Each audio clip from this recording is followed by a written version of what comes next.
warning. The museum lights flickered once, then died completely. And Mara Goodwin realized she was alone in the dark with a man whose eyes reflected silver in the emergency glow strips like an animal caught in headlights. She hadn't heard the doors lock, but when she glanced toward the exit, the heavy steel security gates had descended, sealing the Goodwin entrance with finality. The man who'd introduced himself 20 minutes earlier as Nikolai Nacht, patron and benefactor, stood perfectly still beside the glass case containing what the placard optimistically called authenticated Fey tribute cloth, circa 1450. The power grid, Mara said, keeping her voice level despite the sudden acceleration of her pulse. It cuts out sometimes in storms. There is no storm, Nikolai replied, and his voice carried that strange formal cadence she'd noticed during their earlier conversation, as though English were a language he'd learned centuries ago and never quite updated. She looked toward the windows. He was right. Beyond the glass, the city glowed undimmed, 1,000 lights blazing across the midnight skyline. Only the museum had gone dark. Then the breakers, she tried again, moving toward the staff corridor with practiced efficiency. I'll reset them. His hand caught her wrist before she'd taken 3 steps, not roughly, but with absolute certainty, the kind of grip that suggested he could hold her there effortlessly for hours if he chose. His skin was cold enough that she felt it through her cardigan sleeve. Please don't, Nikolai said quietly. Not yet. Mara went very still. She'd worked night shifts at the Meridian Museum of Cultural Antiquities for 2 years, ever since finishing her graduate degree in archival science, ever since deciding that cataloging the remnants of dead civilizations was safer and more predictable than trying to build a life in the regular world. She knew the security protocols. She knew the panic buttons embedded in the information desk. She knew exactly how to handle donors who got inappropriate or demanding. She did not know how to handle a donor whose eyes literally reflected light like a cat's, whose skin felt like marble, who just locked her inside and asked her, please not to try to escape. Mr. Nacht, she said, pitching her voice into the firm professional register she'd perfected over hundreds of late-night tours with handsy amateur historians. I'm going to need you to let go of my arm and unlock those doors, immediately. He released her at once, stepping back with both hands raised in a gesture of surrender. Forgive me. I do not wish to frighten you, Miss Goodwin, only to make a request. You can request it from the other side of the exit. I cannot. His mouth curved slightly, not quite a smile. What I need to show you exists only in darkness, only in secret, only when the regular world has looked away. You told me, not 20 minutes past, that you do not believe in fairy tales, that you never have. Mara's mind raced back through their conversation. She'd been closing up the special exhibits wing, running her usual final sweep to make sure none of the evening visitors had tried to pocket any souvenirs, when she'd found Nikolai standing before the Fey collection, his silver-white hair gleaming even in the dim gallery lighting. He'd been impeccably dressed in what her fashion-conscious roommate would probably identify as bespoke tailoring, the kind of 3-piece suit that cost more than Mara's monthly rent. Old money, she'd assumed. Old weird money, given that he'd apparently donated half the objects in the room. They'd talked. He'd asked her what she thought of the exhibits, whether she believed the provenance documentation, whether she thought magic had ever really existed in the world. And she'd answered honestly, the same way she always answered when donors tried to get mystical about the collections. These are cultural artifacts, she'd said, gesturing at the case of alleged fairy-touch textiles and silver-bound spellbooks. They tell us about what people believed, what stories they told themselves, what fears and hopes they encoded in ritual objects. But believing in them myself? No. I grew up without that. My parents were academics. We didn't do Santa Claus or the Tooth Fairy or any of it, and I never missed it. Fairy tales are pretty lies for people who can't handle reality. She'd expected him to be offended, given that he'd apparently spent a fortune acquiring these pretty lies. Instead, he'd gone very quiet, studying her with those strange pale eyes, and finally he'd said, "Would you grant me one night to prove you wrong?" She'd laughed and told him to try. She wasn't laughing now. "This is not appropriate," Mara said, backing toward the information desk where the panic button waited beneath the marble surface. "Whatever point you think you're making, I don't—" "The cloth in that case was woven by the Shrii courts of the Unseelie realm," Nikolai interrupted, his voice still soft but carrying easily through the darkened gallery. The gold thread is actual gold, spun by hands that have not touched mortal earth in 300 years. The binding on the spell book beside it was made from the skin of a Kelpie who had eaten 13 children and was judged accordingly by the Council of Twilight. The dagger in the case to your left has tasted the blood of 7 vampire lords and still hungers for more. Mara stared at him. You're insane. I am ancient, he corrected gently. And I am exactly what you have spent your career cataloging without ever truly seeing. I am the monster from the fairy tale, the nightmare your ancestors warned their children about, the vampire king who has ruled the northern courts for 4 centuries, and who is, at this present moment, breaking our most sacred law by revealing myself to you. Her hand found the panic button. She pressed it hard, felt the click beneath her fingers. Nothing happened. No alarm, no emergency lights, no automated call to the security company. Just silence and darkness, and the silver-eyed man watching her with something almost like sadness. I disabled it earlier, Nikolai said, along with the cameras, the phone lines, and the cell signal. Not to trap you, Miss Goodwin, but to give us privacy. Because what I'm about to show you would result in my execution if my people knew I had shared it with a mortal. And yet I find that I cannot bear to let you continue in this gray half-life, believing the world is empty of wonder, thinking yourself wise for your cynicism. Mara's throat had gone dry. Every rational cell in her body was screaming at her to run, to fight, to do something other than stand here listening to a madman's delusions. But she'd built her entire adult life on logic and evidence, and the evidence before her eyes was starting to align in very uncomfortable ways. The reflected light from his eyes, the cold skin, the old-fashioned speech patterns, the fact that he'd somehow cut power to the entire building while the city outside blazed on. Vampires don't exist, she said, but her voice came out uncertain. Of course we do.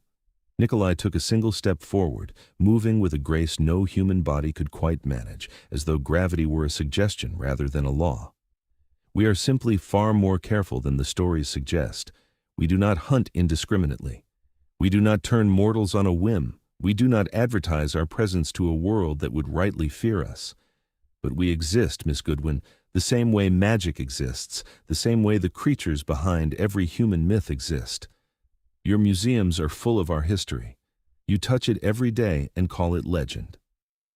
Prove it, Mara heard herself say. If you're really a vampire, prove it. Not with parlor tricks or power outages. Show me something I can't explain away. His smile was sad and sharp at once. That is precisely what I intend to do. For the whole night, if you will permit it, I will walk you through this building and show you which objects are genuine and which are forgeries. I will tell you the true stories behind the myths. I will prove to you that the world is not the dead mechanical place you have convinced yourself it is. And when dawn comes, you may choose what to believe. And if I choose to run right now, the doors will open.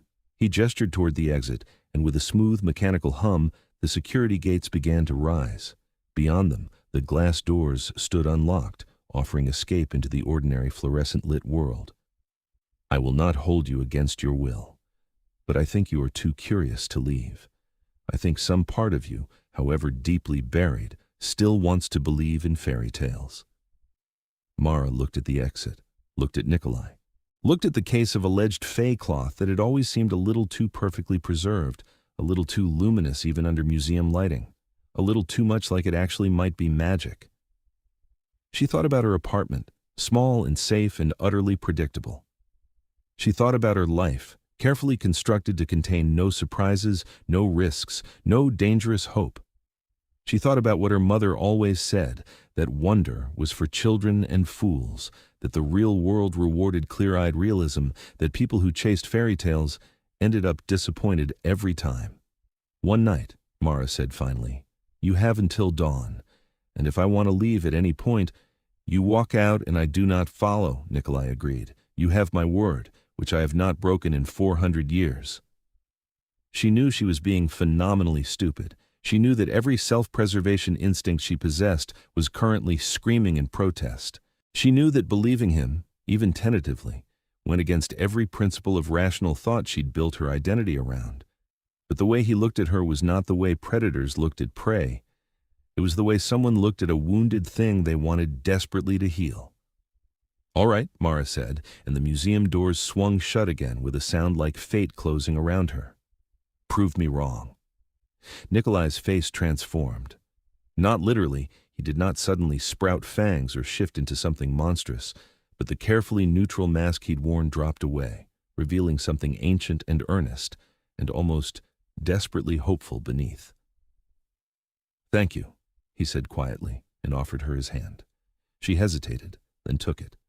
His fingers curled around hers, cold and strong, and he led her deeper into the darkened museum. They stopped first at a case she'd always privately thought of as the wishful thinking collection, a scattered assortment of objects donated by Victorian spiritualists and early 20th century occultists, each one supposedly imbued with supernatural properties, a mirror that allegedly showed the future, a comb that granted beauty to whoever used it, a pair of gloves said to make the wearer invisible. "Most of this is garbage," Nikolai said bluntly, releasing her hand to examine the case. Humans badly wanting to believe in magic, projecting their desires onto ordinary objects. The mirror is Venetian glass, nothing more. The comb is carved wood, nicely made but entirely mundane. "Then why show me this?" Mara asked. "To show you I am not lying about everything merely to impress you. The gloves, however," he tapped the glass above the pale gray gloves stretched out on their display stand. "Those are genuine. Not true invisibility, but something close. They were made by a Duergar craftsman in 1823, commissioned by a vampire lord who wanted to move through mortal society without being noticed. They do not make you unseen, but they make you unmemorable, forgettable. Within an hour of meeting you, no one can quite recall your face."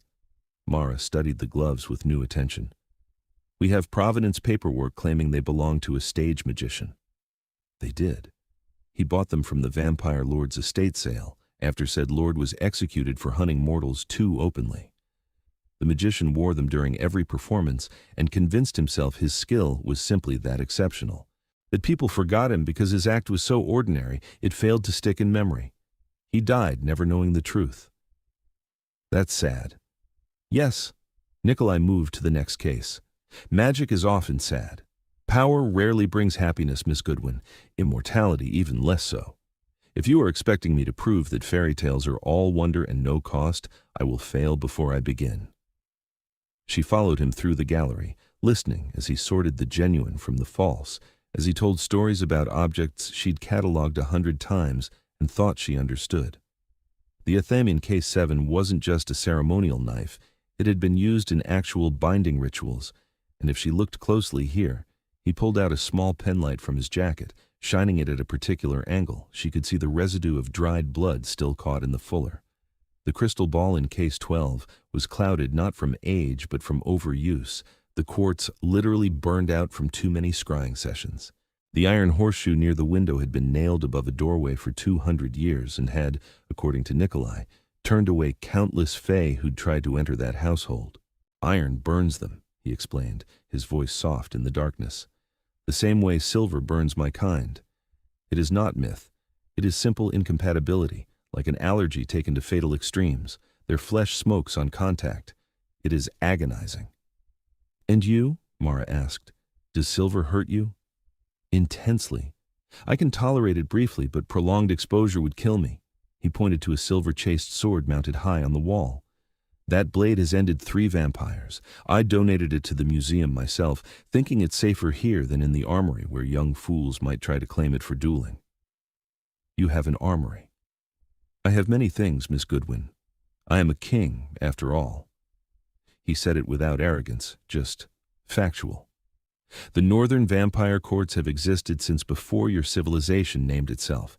We have our own laws, our own lands, our own politics, all hidden, all carefully concealed, but no less real for being secret." They moved through ancient textiles, through pre-Columbian artifacts. Nothing magical here, though the people who made these believed deeply in magic, which is its own kind of power, and into the classical Mediterranean wing.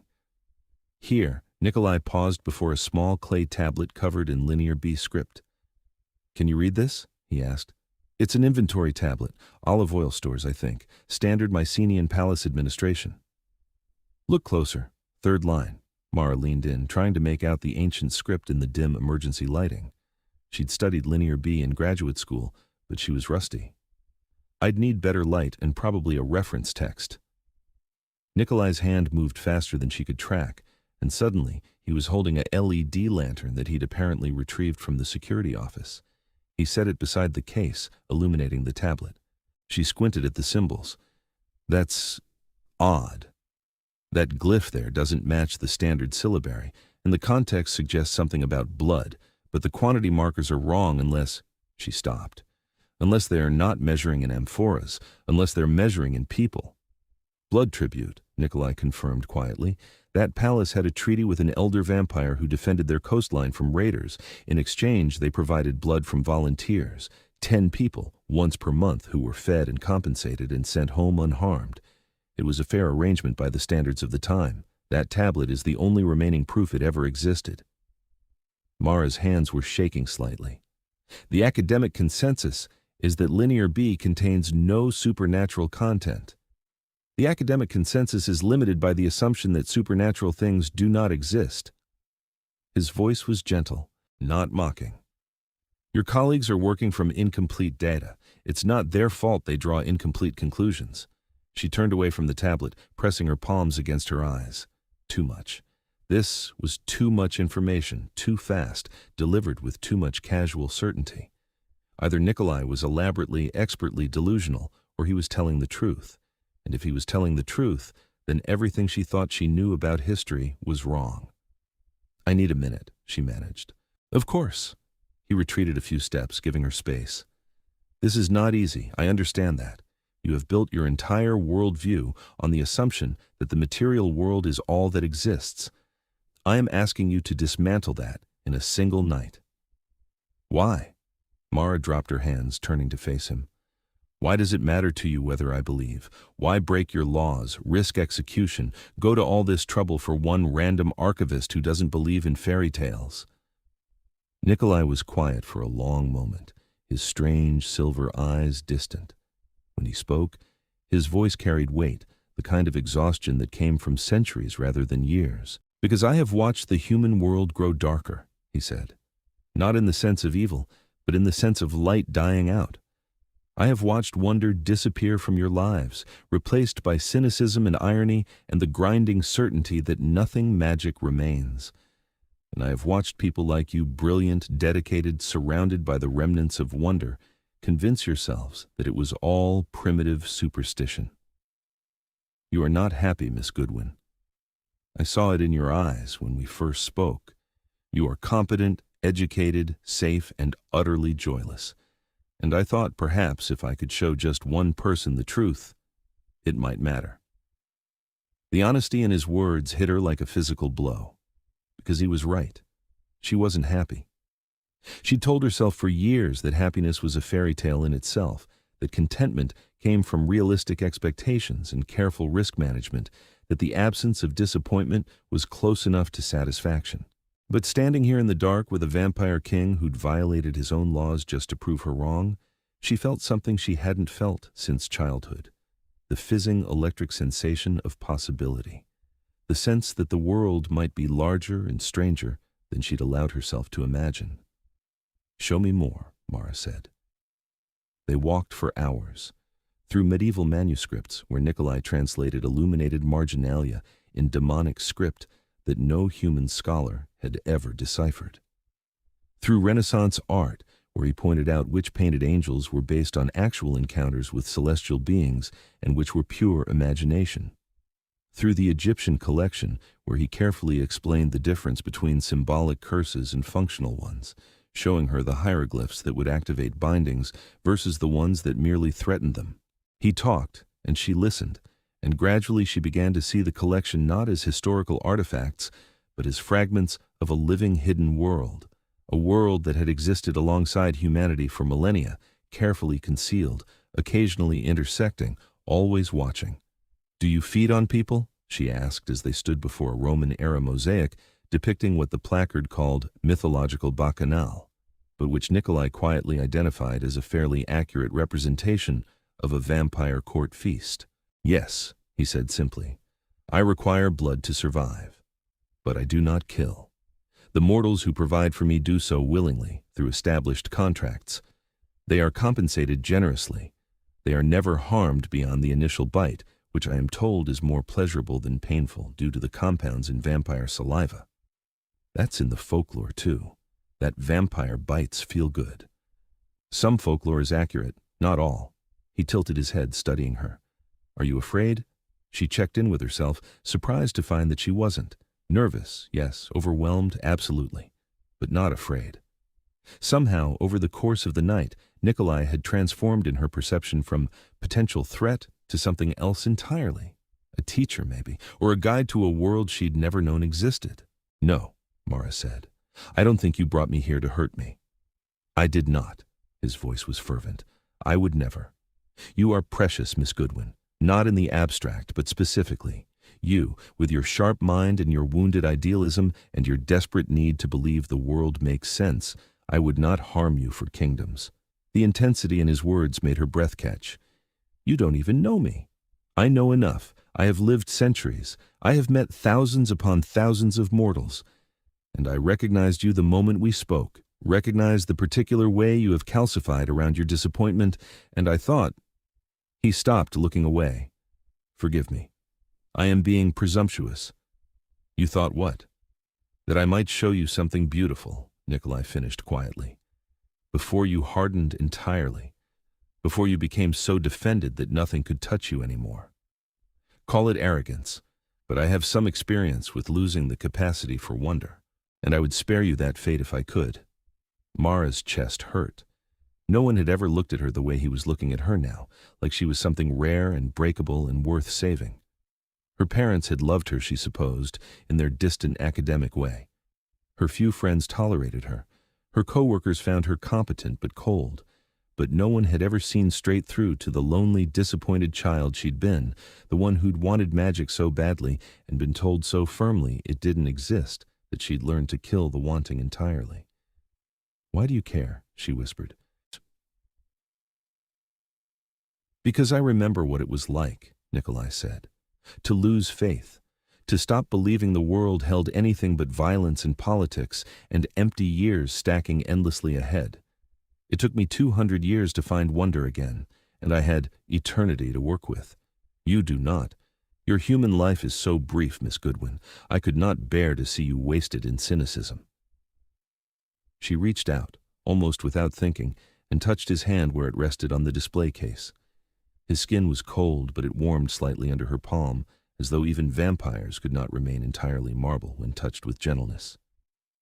"Show me the best thing," Mara said. "The most magical object in the museum.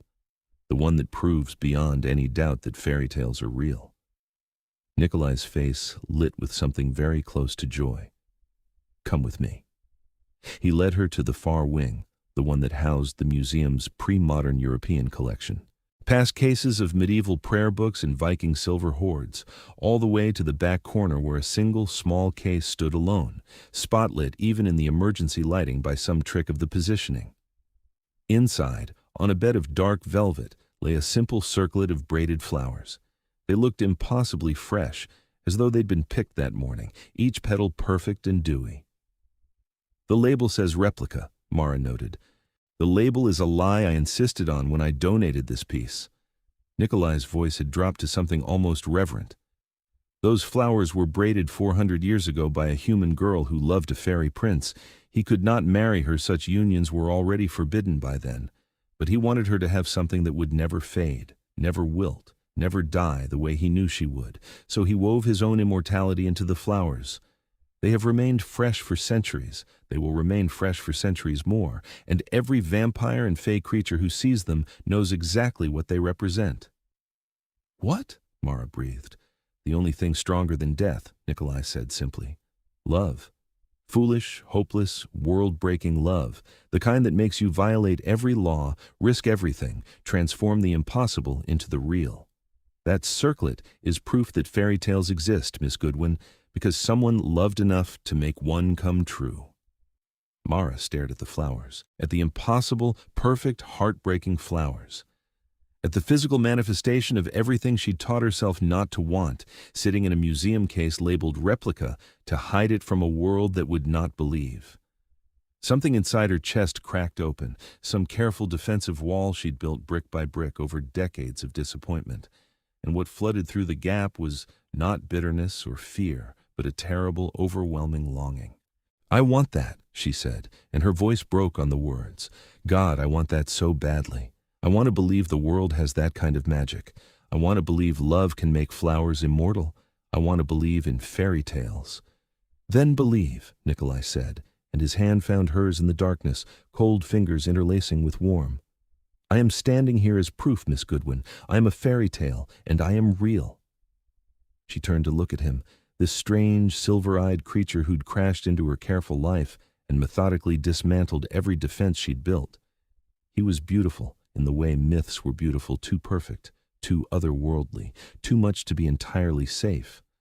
But when she met his eyes, she saw nothing predatory, nothing monstrous, only the same longing she felt reflected back. "Mara," she said impulsively. "Stop calling me Miss Goodwin. My name is Mara." His smile could have lit the darkened museum. "Mara," he repeated, like he was tasting the syllables. "It suits you. Bitter waters made sweet." "That's the etymology, yes?" She felt suddenly shy. What does Nikolai mean? Victory of the people, a mortal name for a mortal boy who died 400 years ago. His expression shadowed. "I keep it to remember what I was, who I was before this." "Do you regret it? Becoming what you are?" "Every day," Nikolai said honestly. "And not at all. I have seen wonders, Mara. I have walked through centuries. I have read every book, heard every symphony, tasted every vintage. But I have also watched everyone I loved as a mortal die. I have killed people. I have made choices no good man would make, compromised in ways that would horrify the boy I was. Immortality is not a gift. It is a burden that occasionally offers compensation." "Like tonight?" "Yes, like tonight." His thumb brushed across her knuckles, a gesture so small and human it made her heart ache. "This has been a gift. Watching you remember how to wonder, watching the cynicism fall away from you bit by bit until you stood before that case and admitted you want magic. That is a moment I will remember for the next 400 years." She should pull away. She knew she should.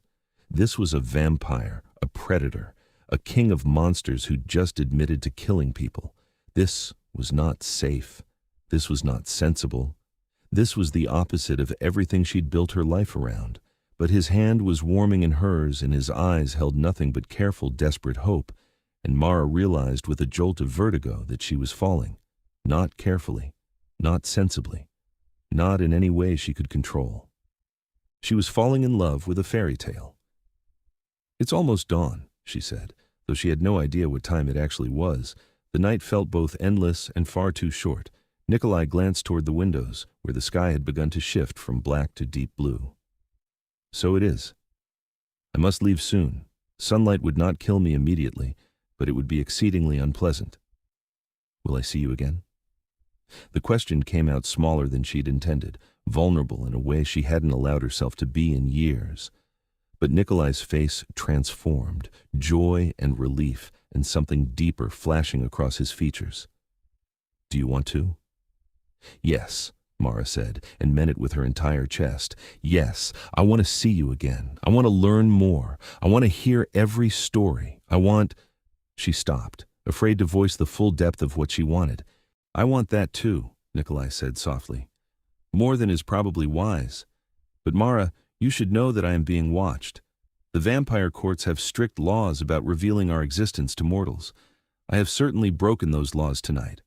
And if my people discover what I have done, the consequences will be severe." "How severe?" "Execution, almost certainly." He said it calmly, but she felt his hand tighten around hers. "The law exists for good reason. Secrecy has kept us safe for centuries. One careless revelation could expose our entire society. I knew the risks when I chose to show you the truth." Mara's stomach dropped. "Then why would you risk that?" "Because some things are worth dying for," Nikolai said simply. and watching wonder return to your eyes was one of them. Before she could respond, before she could process the enormity of what he'd just said, the museum's front entrance crashed open. Not the careful click of a key in a lock, but the splintering violence of something being forced. Nikolai went rigid, pushing Mara behind him in one smooth motion. "Stay back," he ordered, and for the first time all night, his voice carried the full weight of his authority, the kind of command that expected instant obedience. 3 figures entered the gallery, moving with the same unnatural grace Nikolai possessed. 2 men and a woman, all of them silver-haired and pale, all of them dressed in dark formal clothing that looked simultaneously contemporary and centuries out of date. Their eyes found Nikolai immediately, and the woman's expression was carved from ice. "Nikolai Nacht," she said, and her voice echoed strangely in the open space. "You stand accused of violating the first law. You have revealed our kind to a mortal without sanction. You have shown her our treasures, spoken our secrets, and endangered all of us with your sentiment. The council demands you answer this charge." "Lysander," Nikolai said calmly, addressing the older of the 2 men, "I should have known you would set watchers on me. You have always been thorough." The man Lysander inclined his head slightly. "You have always been reckless. Did you think we would not notice when you disabled every security system in a public building? When you locked yourself inside with a mortal and proceeded to lecture her about our world for 6 hours? I thought you might notice." Nikolai agreed. "I hoped you would not act until I had finished." "Finished what?" The woman spat the words. "Finished destroying centuries of careful secrecy? Finished painting a target on all our backs? That mortal has seen too much. She knows too much. The law is clear, Nikolai. She must be silenced, and you must answer for this crime." Mara's blood went cold. Silenced. She knew what that meant. But Nikolai stepped forward, placing himself fully between Mara and the 3 newcomers, and when he spoke, his voice carried the weight of absolute authority. "No. You will not touch her.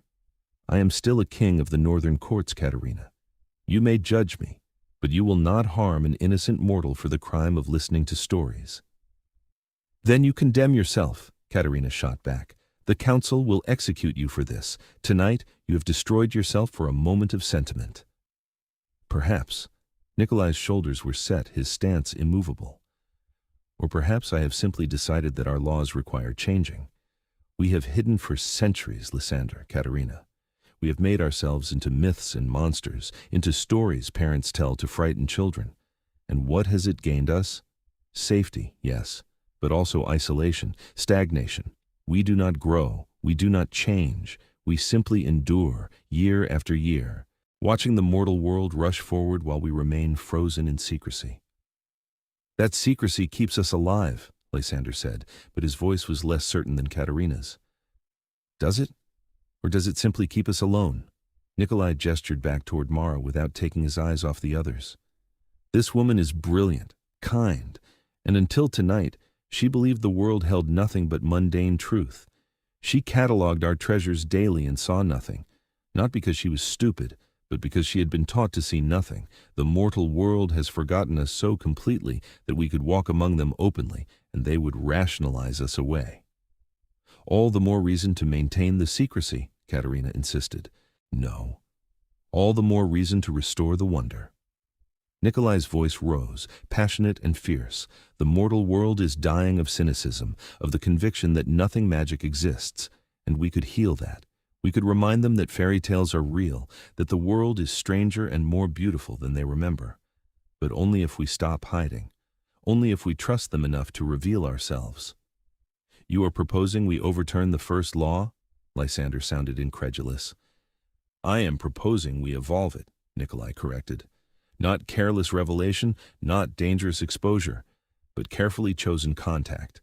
Ambassadors, treaties, the kind of interaction we maintained centuries ago, before fear drove us into complete isolation. We could have that again. We could walk between both worlds." The 3 vampires were silent for a long moment. Then Katerina laughed, sharp and bitter. "You have lost your mind. The council will never agree to this." "Some might," Nikolai said quietly. "Lysander, you have argued for decades that our isolation is unsustainable. You have said we need new blood, new ideas, new connections to keep our courts from fossilizing entirely. This is your opportunity." Lysander's expression was unreadable, but Mara saw the way his eyes flickered between Nikolai and her, calculating, considering. He was old, she realized, older even than Nikolai, old enough that his face had settled into the kind of stillness that came from centuries of careful political navigation. "If I bring this before the council," Lysander said slowly, "it will fracture us. Half the courts will support you. Half will demand your execution. We will argue for years." "Then we argue," Nikolai said. "But you do not kill Mara, and you do not kill me before the debate is finished. That is all I ask, a chance to make my case." "It is insanity," Katerina repeated, but there was less certainty in her voice now. "It is evolution," Nikolai countered, "and we are either a species that can evolve, or we are already dead." The silence that followed felt like the pause between lightning and thunder, the moment when the world holds its breath. Mara stood frozen behind Nikolai, her mind racing. He was arguing for his life, for her life, for the chance to overturn centuries of law, and he was doing it because he'd spent one night teaching her to believe in magic. Finally, Lysander nodded once, sharp and decisive. "I will bring it to the council. But Nikolai, if they rule against you—" "Then I will face the consequences," Nikolai said steadily. "I knew the risks." "So be it." Lysander turned to Katerina. "Call off the protocols. The mortal lives, at least until the council makes a formal judgment." Katerina looked mutinous, but she inclined her head in acknowledgement. "As you command, Lord Lysander." She turned her ice-chip gaze on Mara. "You are a fortunate woman, mortal. You live only because he is willing to die for you." Then the three of them were gone, moving with that impossible vampire speed, leaving only silence and the faint smell of cold stone. Mara's legs gave out. She sat down hard on the gallery floor, her hands shaking, her heart hammering against her ribs. They were going to kill me. Yes. Nikolai turned to face her, and she saw the fear in his eyes now, the terror he'd carefully hidden while facing down the others. "I'm sorry. I should never have. This is my fault. I put you in danger. You saved me." She looked up at him, this strange, wonderful, impossible man who'd risked execution to prove her wrong about fairy tales. "You argued for your life and mine and some crazy new world order all at the same time." "I meant every word." He knelt beside her, his cold hands framing her face gently. "The mortal world needs its wonder back, Mara, and our world needs connection before we calcify entirely. What I showed you tonight, it should not be secret. It should be shared, carefully, with those who can bear the knowledge. We have hidden too long. Will they listen, your council? Some will, some will not. We will fight about it for years, possibly decades, but I am a king, and I am not without influence." And I believe he stopped, his thumb brushing across her cheekbone. "I believe that some things are worth fighting for, worth changing the world for. Like me?" The question came out barely a whisper. "Like you," Nikolai confirmed. "Like the look on your face when you understood the flowers were real. Like the possibility that other mortals might feel that same wonder, that same joy. Like the chance to build something better than secrecy and fear." Mara felt tears prick her eyes. "I'm just an archivist. I'm not special." "You are special to me," he said simply, "and that is enough." The eastern sky was lightening rapidly now, dawn pressing against the windows with increasing urgency. Nikolai glanced toward the rising sun and winced. "I have to go," he said reluctantly, "but Mara, may I see you again? Not here, not in secret, but properly. May I court you the way a mortal woman deserves to be courted, with dinners and conversations and the slow building of something real?" "Court me?" She tested the old-fashioned phrase, felt herself start to smile despite everything. "You want to court me?" "I want far more than that," Nikolai said, and his voice dropped into something raw and honest. "But I will start with courtship and hope you might eventually want the same things I want, a future, a partnership, someone to share the centuries with if you would choose to join me in them." Her breath caught. He was offering her everything: immortality, love, a world of magic and wonder and impossible things. He was offering her the fairy tale she'd convinced herself didn't exist. "I'm human," she managed. "I'll grow old. I'll die." "Not if you choose otherwise. Vampires can turn mortals, though we do so rarely and never lightly. But if you someday decided you wanted eternity, I would give it to you. No obligation, no pressure, just the option. When and if you ever want it. Mara's mind reeled. Too much. This was too much to process, too huge a decision to make in the space between darkness and dawn. But when she looked at Nikolai's face, at the careful hope written in every line of it, she knew her answer. Yes, she said. Yes, you can see me again. Yes, I want to be courted. Yes to all of it, at least for now. Ask me about eternity in a few years. His smile was sunrise in itself, brilliant and transforming. He leaned forward and pressed his lips to her forehead, a gesture of such tenderness it made her chest ache. I will make you no promises I cannot keep, Nikolai said against her skin. But I promise I will try to deserve you. I promise I will show you wonders. And I promise that whatever the council decides, I will fight to build a world where mortals and vampires can coexist in something better than fear. That's enough, Mara said. That's more than enough. The sun broke the horizon, sending a shaft of light through the museum's eastern windows. Nikolai hissed and jerked back from the illumination, and Mara saw his skin begin to redden where the light touched it. Go, she urged. Get somewhere safe. Tomorrow night, he said, backing toward the shadows. I will call on you properly. Dinner, somewhere you choose. Somewhere public and safe where you can decide if I'm worth the risk. You are, Mara said, and meant it. You absolutely are. He grinned at her, fangs flashing briefly, and then he was gone, moving faster than her eyes could follow, leaving her alone in the museum as dawn broke fully over the city. Mara sat there for a long time, surrounded by cases full of artifacts that were no longer just artifacts. Around her, the museum held treasures that were real, histories that were true, proof that the world was so much stranger and more beautiful than she had allowed herself to believe. She'd told him she didn't believe in fairy tales. He'd spent the whole night proving her wrong, and tomorrow she would see him again, and the night after that, and the night after that. They would build something together, she and the Vampire King. Something impossible and wonderful and utterly real. Mara pulled herself to her feet, brushing dust from her cardigan, and walked toward the exit. The security systems had rebooted at some point, the lights flickering back to full fluorescent brightness, the cameras resuming their endless watching. Outside, the city was waking up, cars beginning their morning commute, coffee shops opening their doors, the ordinary world continuing its ordinary routines. But she knew the truth now. She knew what lived in the hidden spaces, what walked in the darkness, what magic still existed for those brave or foolish enough to look. The museum director found her 2 hours later, cataloging a new acquisition with unusual focus. He asked if she'd had a quiet night. She said yes, perfectly quiet, nothing unusual to report. He accepted this and moved on, never noticing the way her hands shook slightly, never seeing the wonder written in every line of her face. That evening, after sleeping most of the day, Mara dressed carefully in a blue dress she'd owned for years but never worn, thinking it too impractical, too hopeful, too much like something from a fairy tale. She put it on anyway, and when the knock came at her door precisely at sunset, she opened it to find Nikolai standing there in another perfect suit, holding a bouquet of flowers that would never wilt. For you, he said, offering them with a slight bow. I thought perhaps you might like something impossible. She took the flowers, feeling their magic hum against her palms, and smiled at him with her whole heart. I do. I really do. He offered his arm, and she took it, and together they walked out into the evening. Behind them, the city glowed with ordinary electric light, full of ordinary people living ordinary lives. But Mara knew better now. She knew that magic existed in the margins, in the hidden places, in the careful spaces between what people believed and what was real.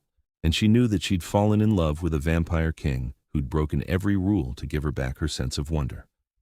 That was its own kind of magic. The most powerful kind. The weeks that followed took on a strange double rhythm.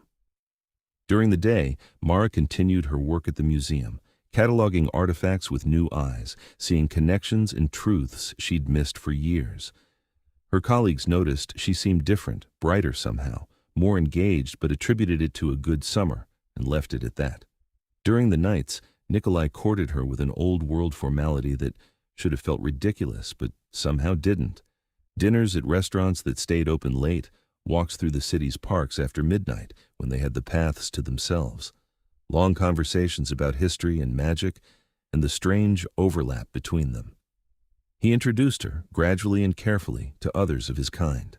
Not the stern council members who still debated his fate, but younger vampires, those who'd grown tired of isolation and welcomed the possibility of change. They met in private clubs that existed in the seams of the city, spaces that catered to supernatural clientele and asked no questions. Mara learned to recognize the signs, the careful temperature control, the lack of mirrors, the way conversations hushed when strangers entered. She learned, too, about the vampire courts themselves, the intricate politics, the ancient feuds, the careful balance of power that kept their world stable. Nikolai was patient, answering every question, never dismissing her curiosity as naive or dangerous. He wanted her to understand exactly what she was stepping into, what choosing him would mean. "The council is divided," he told her one night as they sat in his private study, a room buried deep beneath the city in what he called his modern residence, though the furniture looked like it belonged in a Renaissance palace. "Lysander has argued my case brilliantly, and several of the younger lords support opening contact with mortals, but the traditionalists are entrenched. They believe secrecy is absolute survival." "What happens if they rule against you?" Mara asked, though she wasn't sure she wanted to hear the answer. Then I will likely face execution, and the laws will remain unchanged." He said it calmly, but she saw the tension in his shoulders. "But I do not think they will rule unanimously against me. At worst, we are looking at a split decision, which means years of debate and compromise. At best, they agree to a trial program, limited contact, carefully supervised, with severe penalties for violations." "That's good, isn't it? It is better than nothing, and it is more than I dared hope for when I first decided to reveal myself to you." He reached across the desk, taking her hand. "Whatever happens, I do not regret this. I want you to know that." "I don't regret it either," Mara said honestly. "My whole life is different now. Better. I feel like I've woken up after years of sleepwalking." His smile was soft and genuine. "That's all I wanted. For you to remember that wonder exists." They'd been sitting there, hands linked across the desk, when Lysander appeared in the doorway. He didn't knock. Mara had learned that ancient vampires didn't bother with such courtesies, just materialized in the entrance with his usual grave expression. "The council has reached a preliminary decision," he said without preamble. "They wish to meet with the mortal, with Mara." Every muscle in Nikolai's body went rigid. "Absolutely not. I will not bring her before the council. If they have questions, they can direct them to me." "Nikolai." Lysander's voice was patient but firm. "They do not wish to harm her. They wish to evaluate her. To determine whether contact with mortals can truly be safe, they need to understand what kind of mortal you have chosen to trust.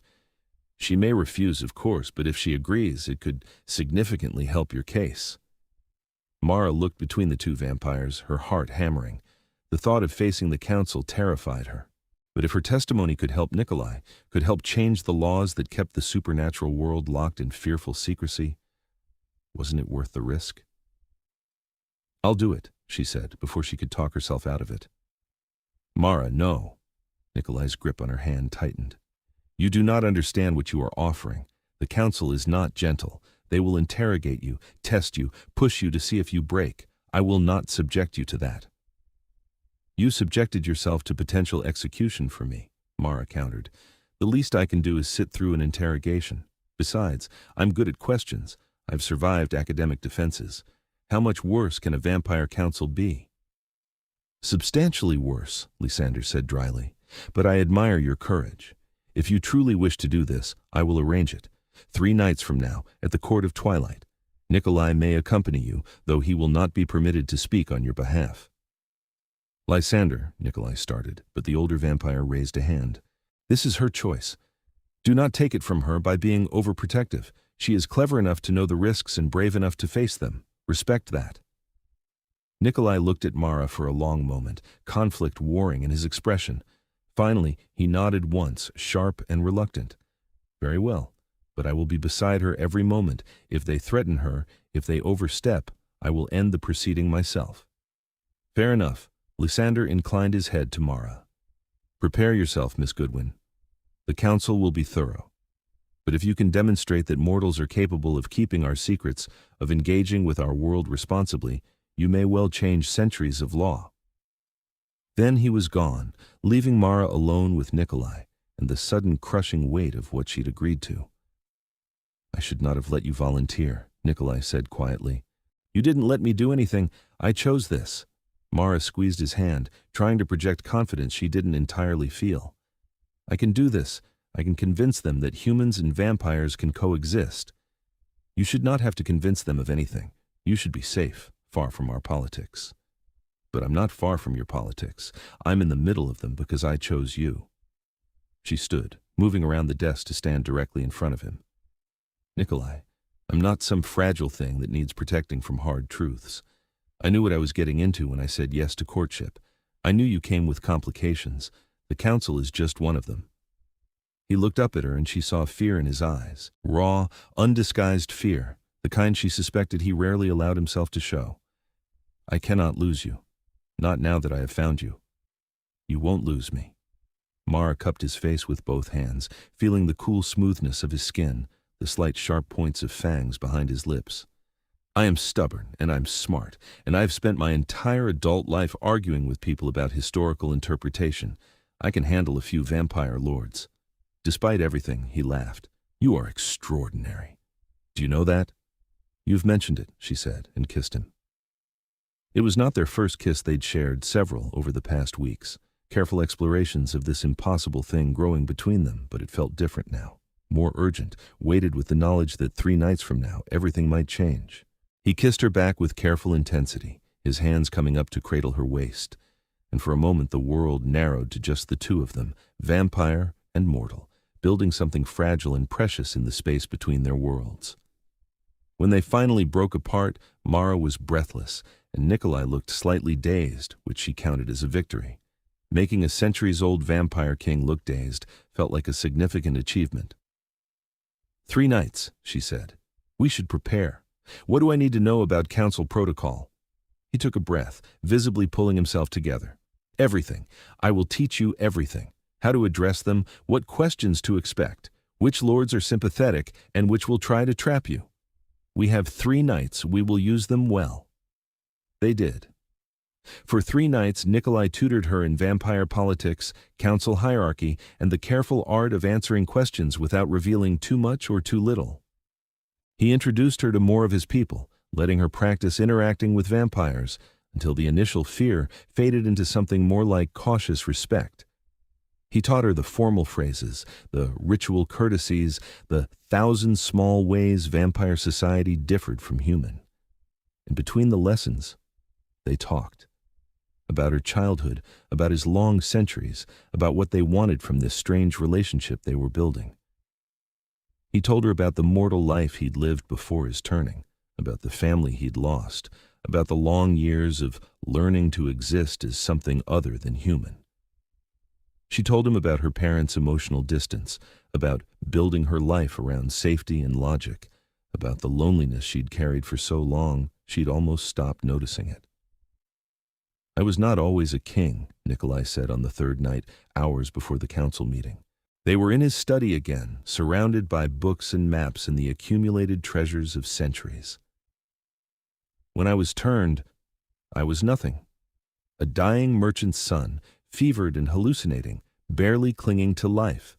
The vampire who made me his name was Castiel. He did it out of pity, I think. Or perhaps boredom. He was ancient even then, and I was just another mortal he happened to notice.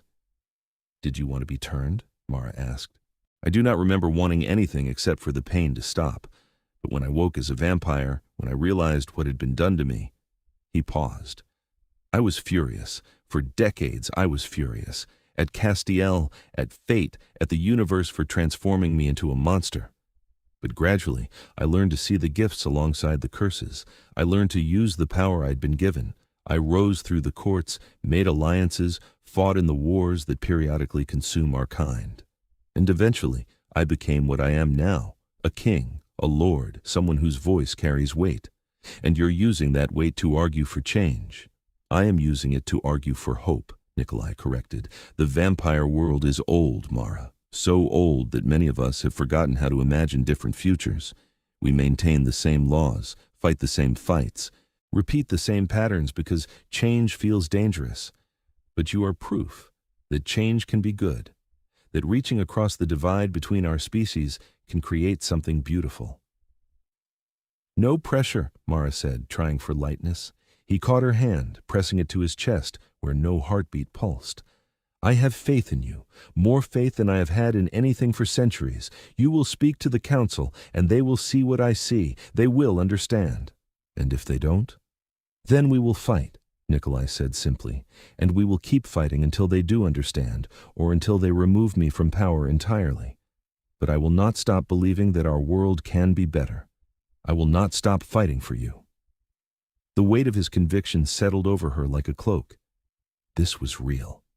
This man, this vampire, loved her enough to risk everything, to challenge centuries of tradition, to stand before his own people and argue for revolution. And she loved him back, desperately and completely, in a way she'd never imagined herself capable of loving anyone. We should go, Mara said quietly. I want to get this over with. The Court of Twilight existed in a space that should not have been possible. Nikolai led her down into the city's old subway tunnels, through passages marked condemned and authorized personnel only, until they reached a door that looked like solid stone. He placed his palm against it, and it swung open silently, revealing a vast chamber beyond. The space was magnificent and terrifying in equal measure. Vaulted ceilings stretched into darkness above, supported by columns carved with intricate designs that seemed to move in the flickering light of hundreds of candles.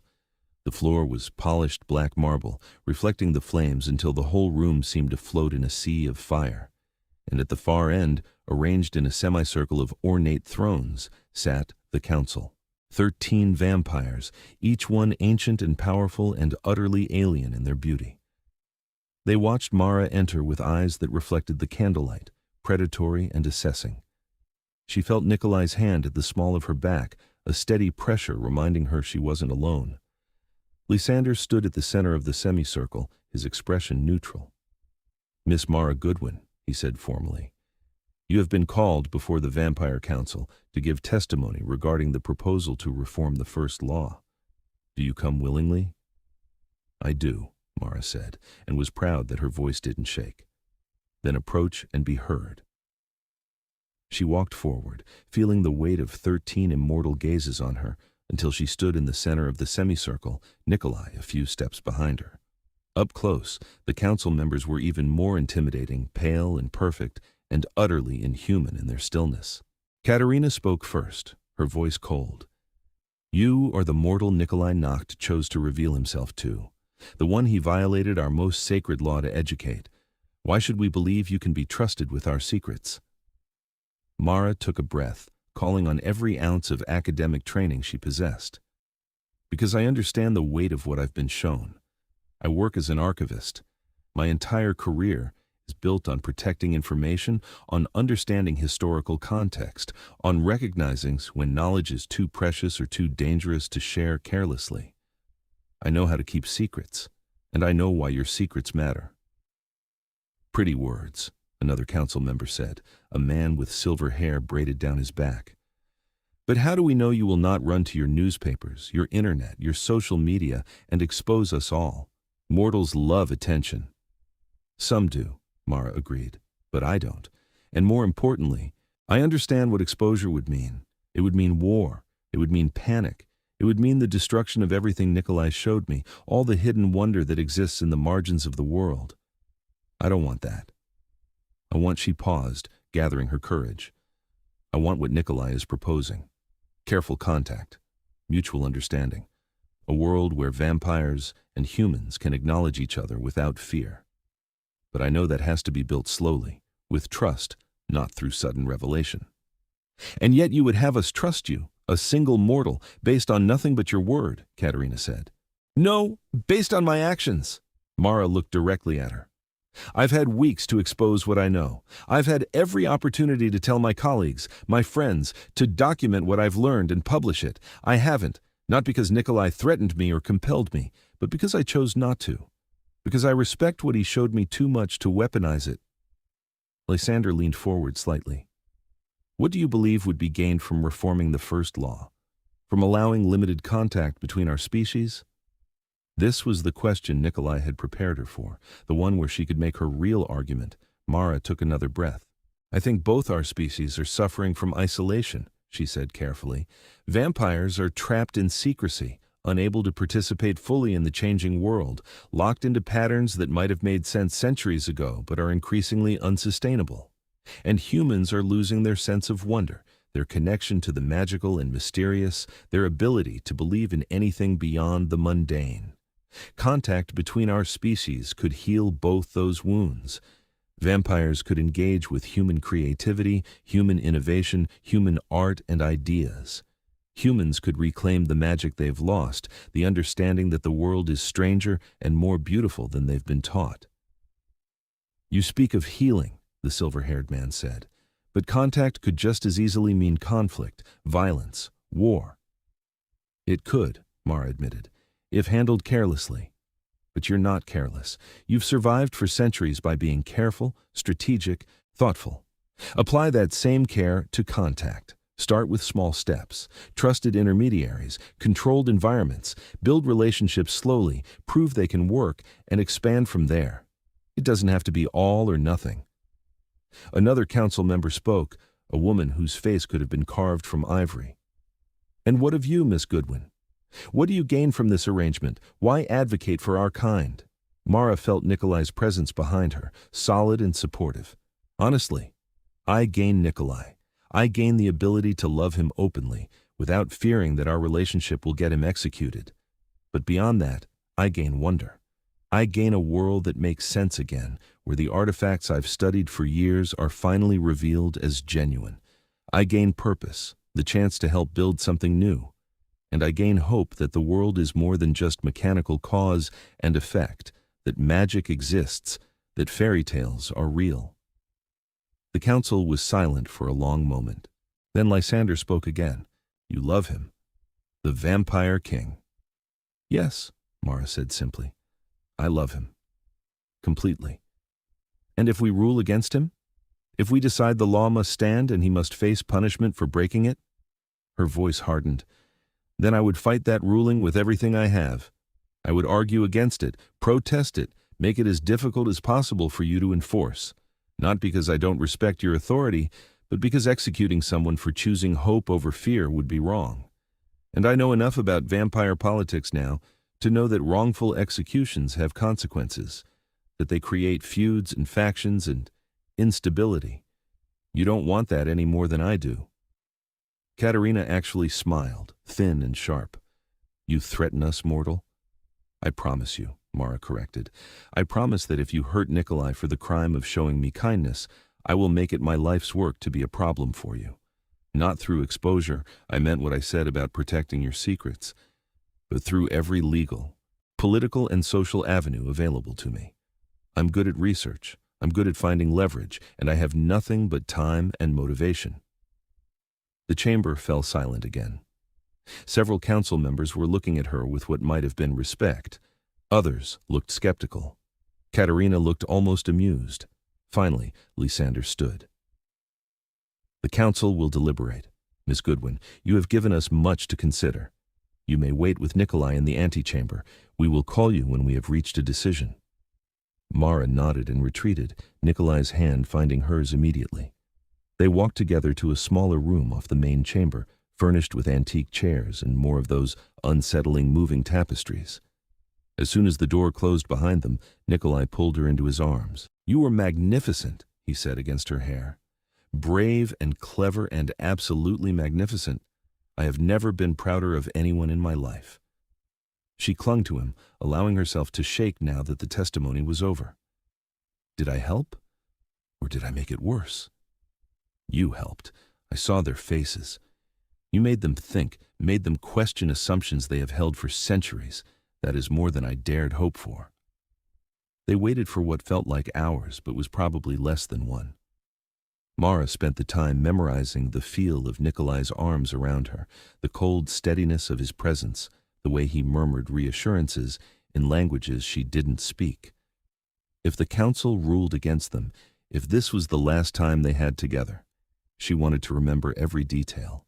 Finally, the door opened. Lysander stood in the entrance, his expression carefully neutral. "The council has reached a decision," he said. "You are called to hear it." They walked back into the main chamber, hands linked, and stood before the 13 thrones. Lysander resumed his seat and looked down at them with those ancient, unreadable eyes.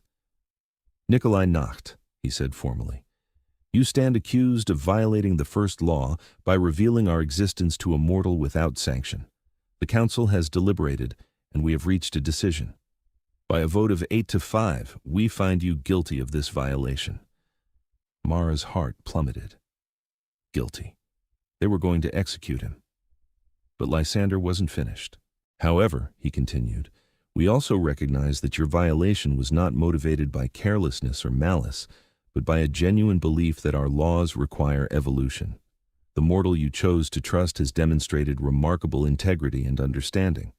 Therefore, rather than impose the traditional penalty, we propose a different consequence.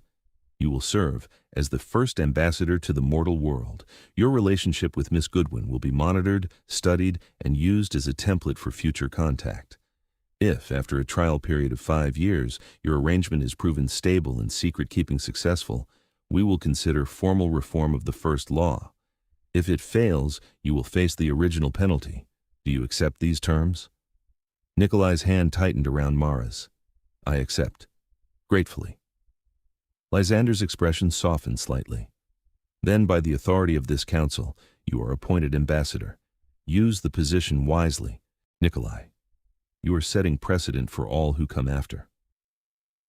"I understand. Thank you, Lord Lysander." The formal session ended, and suddenly they were being ushered out of the chamber, back through the stone door, back into the regular tunnels that led to the city above. Mara walked in a daze, barely processing what had happened. They hadn't been condemned. They'd been given a chance. 5 years to prove that a human and a vampire could build a life together, could maintain secrecy while creating connection, could be the bridge between 2 worlds. It was terrifying and wonderful, and more than she'd dared to hope for.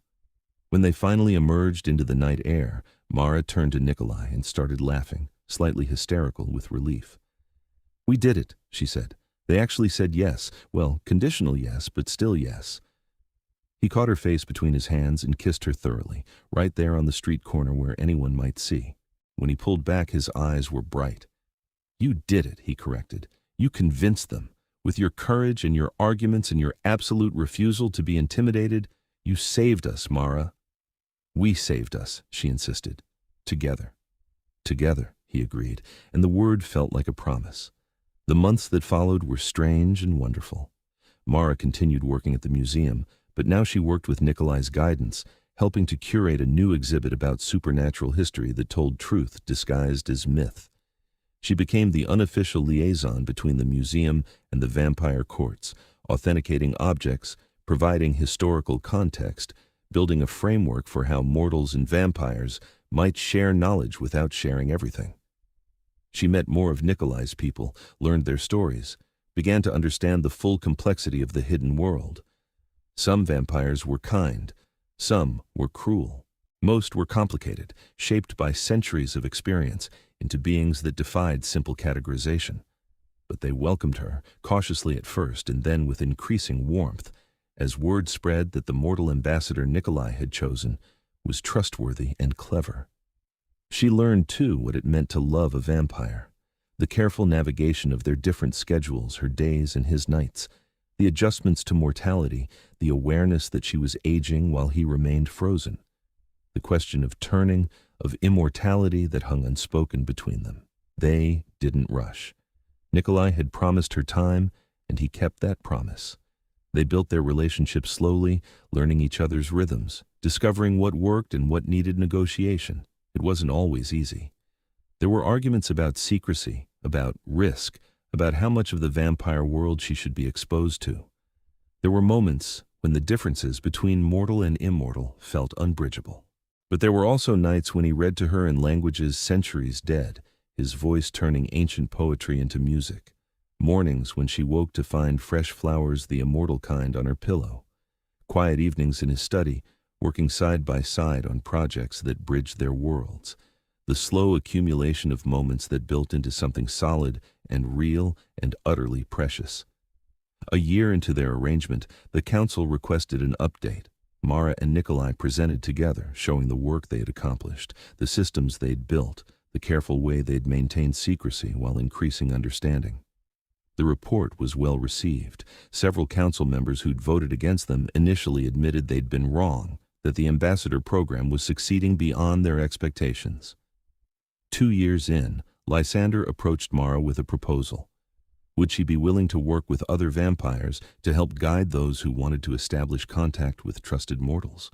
To serve as a teacher, showing others what she'd learned about balancing revelation with discretion? She agreed, and suddenly, her life expanded even further. She became a consultant, a mediator, the person vampires came to when they wanted to understand the mortal world, and the person mortals, very carefully selected mortals, came to when they first learned the truth. It was exhausting and exhilarating and meaningful in a way her old archive work had never been. 3 years in, Nikolai asked her to move in with him permanently, not in his underground residence, but in a house he'd acquired specifically for them, a beautiful old Victorian in the historic district, renovated to accommodate both their needs. Light-blocking shutters for the bedrooms, a library that would make any scholar weep with envy, and a garden where immortal flowers bloomed year-round. She said yes without hesitation. 4 years in, as they were preparing for the final council review that would determine whether the first law would officially be reformed, Nikolai asked her a different question. They were in the museum, standing before the case with the immortal flower circlet, the one that had started everything. Mara was explaining the provenance to a carefully selected group of mortal scholars who were being slowly introduced to the truth, and Nikolai was watching her with that expression he wore sometimes, like she was something precious beyond measure. After the scholars left, after they had the gallery to themselves, he took her hand and led her to that case. "Do you remember the night we met?"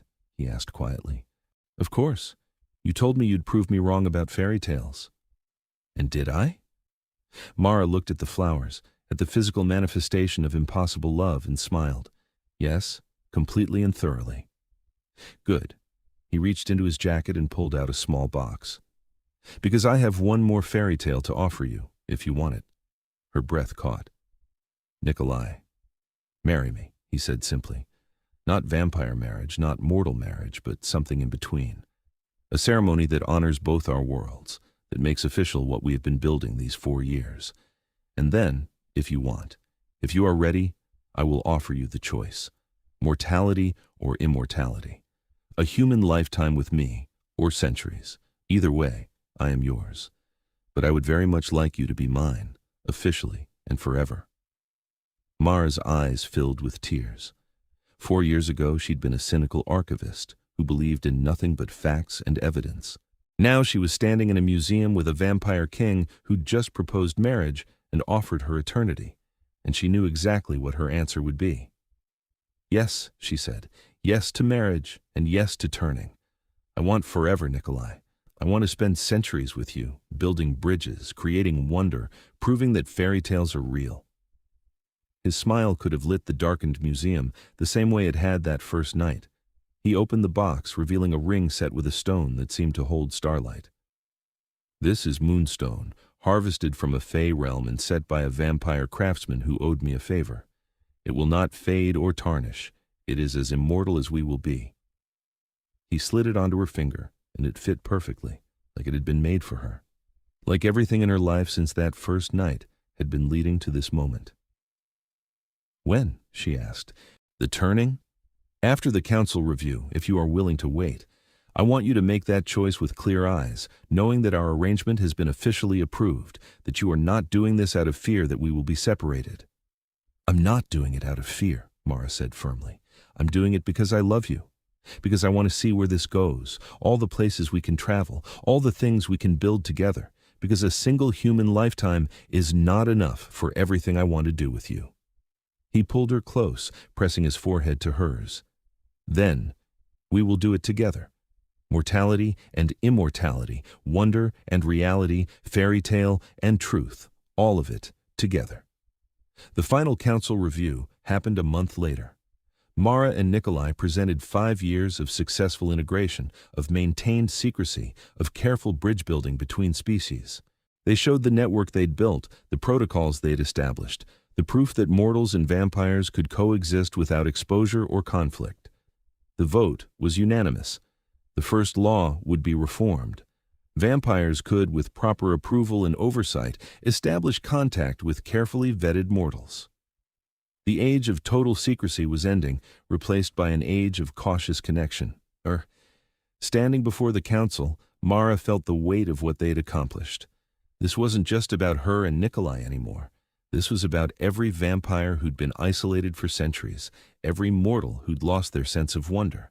This was about healing the rift between worlds, about proving that different species could not just coexist but thrive together. After the formal session ended, Lysander approached them privately. "You have done something extraordinary," he said quietly. "You have changed our world, perhaps irrevocably. I hope you understand the responsibility that comes with that." "We do," Nikolai assured him. "And we will continue to work to ensure the transition is smooth, that no one is endangered by the reforms." "Good." Lysander turned to Mara. "And you, Miss Goodwin? You are certain you wish to be turned? Once done, it cannot be undone. You will be vampire forever, with all that entails." "I'm certain," Mara said firmly. "This is what I want." "Then you have the council's blessing. Use immortality well." The turning happened on a night when the moon was dark, in a private ceremony attended only by those they trusted most. Nikolai explained every step beforehand, making sure she understood exactly what would happen, what she would feel, what she would become. It hurt. It hurt more than anything she'd experienced, a burning transformation that felt like dying and being reborn in the same breath. But through it all, Nikolai was there, holding her hand, murmuring promises and encouragements, anchoring her to the world even as her mortality slipped away. When she woke as a vampire, the world was different, sharper, brighter, more. She could hear heartbeats from blocks away, smell the complex layers of scent that made up the city, see in perfect detail, even in absolute darkness. It was overwhelming and magnificent and terrifying all at once. But when she looked at Nikolai, when she saw the joy and relief and love written across his face, she knew she'd made the right choice. "Welcome to forever," he said softly. "Forever," she repeated, and the word felt like a promise, like a fairy tale. Like something impossible made real through nothing but stubborn hope and foolish love. They were married a month later, in a ceremony that blended vampire tradition with human customs, attended by beings from both worlds.